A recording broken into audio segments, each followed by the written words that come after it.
A warm welcome for the sixth day of Novena in honor to Our Lady of Nazareth. Our theme for today is Purpose of the Journey. Different individuals and groups undertake journeys for a variety of reasons.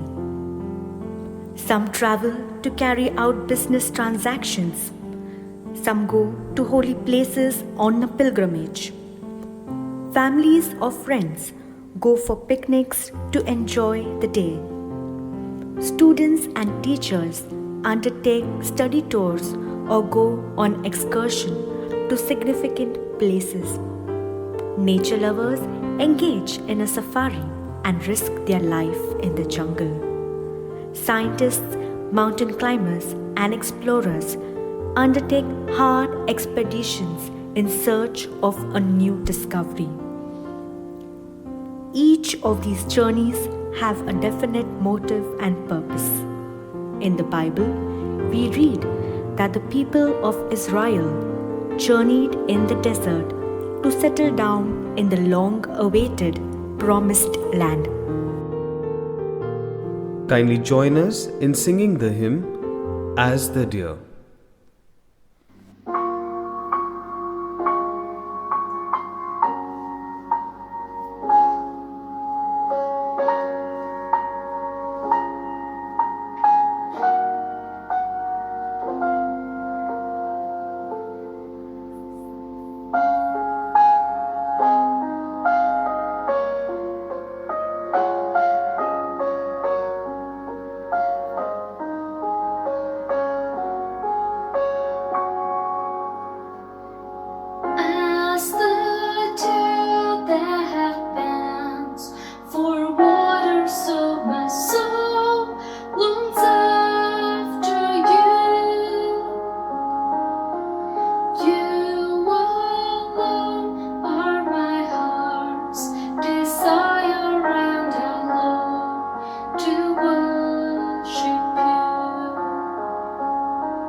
My dear people of God, Mary and Joseph traveled to Bethlehem at the order of Augustus Caesar, who wanted to take census of Judea.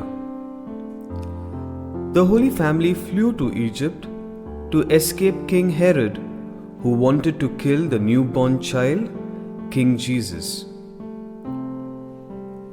Saint Paul, the Apostle of Gentiles, undertook long journeys to preach the gospel of God. For the Jews and Christians, the theme of journey plays a key role in the story of salvation.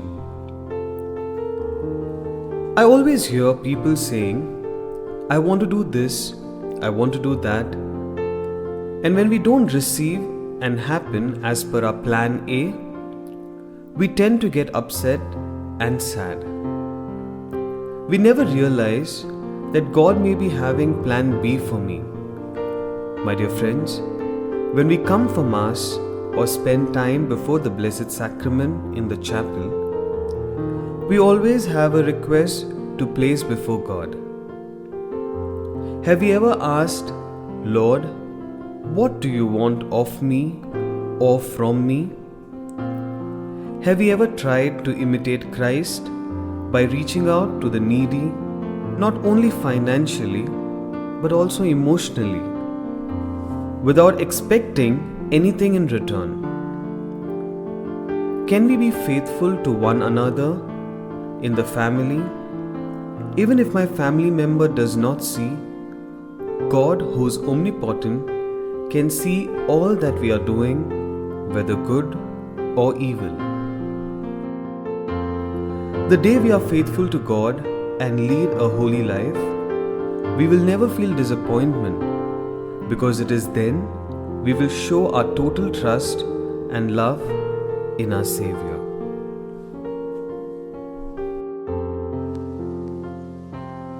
A reading from the first letter of Peter. Instead, as he who called you is holy, be holy yourselves in all your conduct. For it is written, you shall be holy, for I am holy. The word of the Lord. Thanks be to God.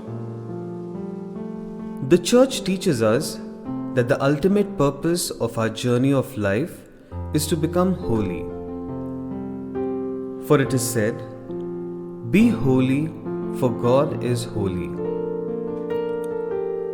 Saint Alphonsus says, each one of us, the religious precisely as a religious, the laity as a layman and woman,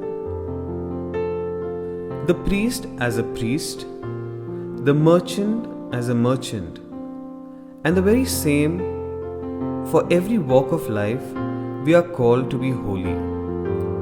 The truth is that we do not become holy merely by our own merits. It is God who chooses us to be holy. God, the one who has created us, knows well the saintly potential in each one of us. He gives us the necessary graces to accomplish this end. Through our response, we become holy. God respects our human freedom. Holiness begins with God's invitation, and it develops out of man's free response. Let us now close our eyes and examine ourselves. What is the role of the Holy Spirit in your life?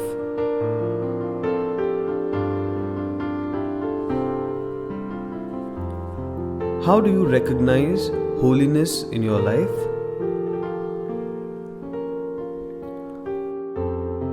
Do I use the sacrament of reconciliation to purify myself when I am in sin, to live a holy life?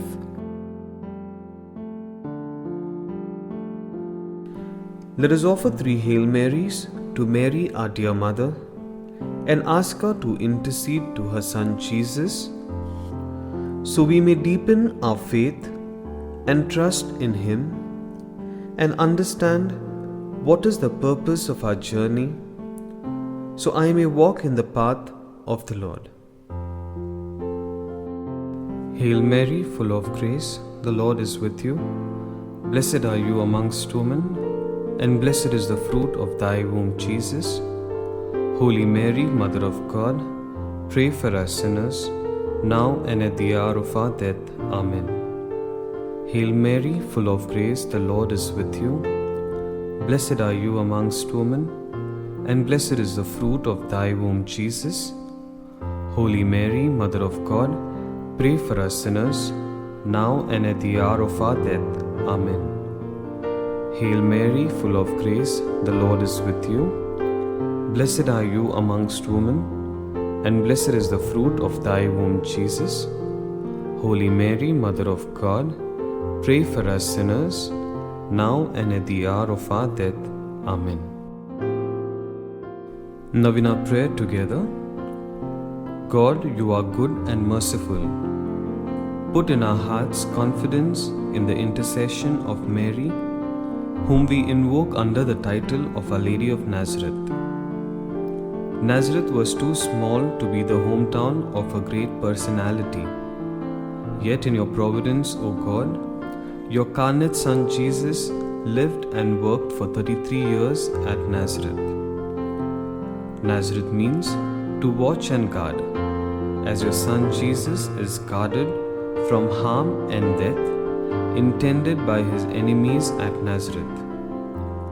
It was in the synagogue at Nazareth where Jesus went for weekly public worship and taught Holy Scripture to his villagers.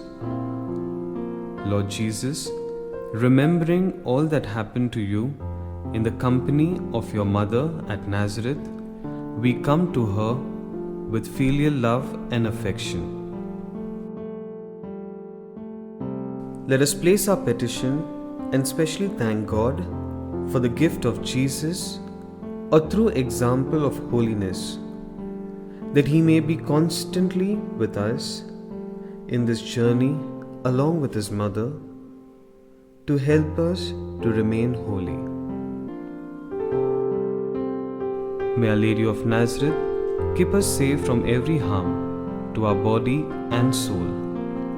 Increase our devotion and love for the Holy Scriptures so that we may understand it and sing your praises with one heart forever. Amen. Our Lady of Nazareth, pray for us. Kindly join us in singing the hymn, Mother Dearest, Mother Fairest.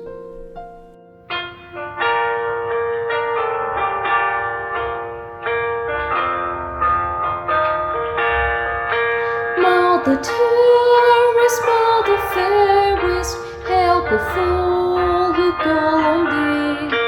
Virgin purest, brightest, rarest, help us, we cry to thee. Mary, help we pray. Mary, help we pray. Help us in our care and sorrow. Mary, help we pray. Mary, help in pain and sorrow, souls dragged on bed of pain. May the golden light of morrow bring them health and joy again. Mary, help we pray. Mary, help we pray.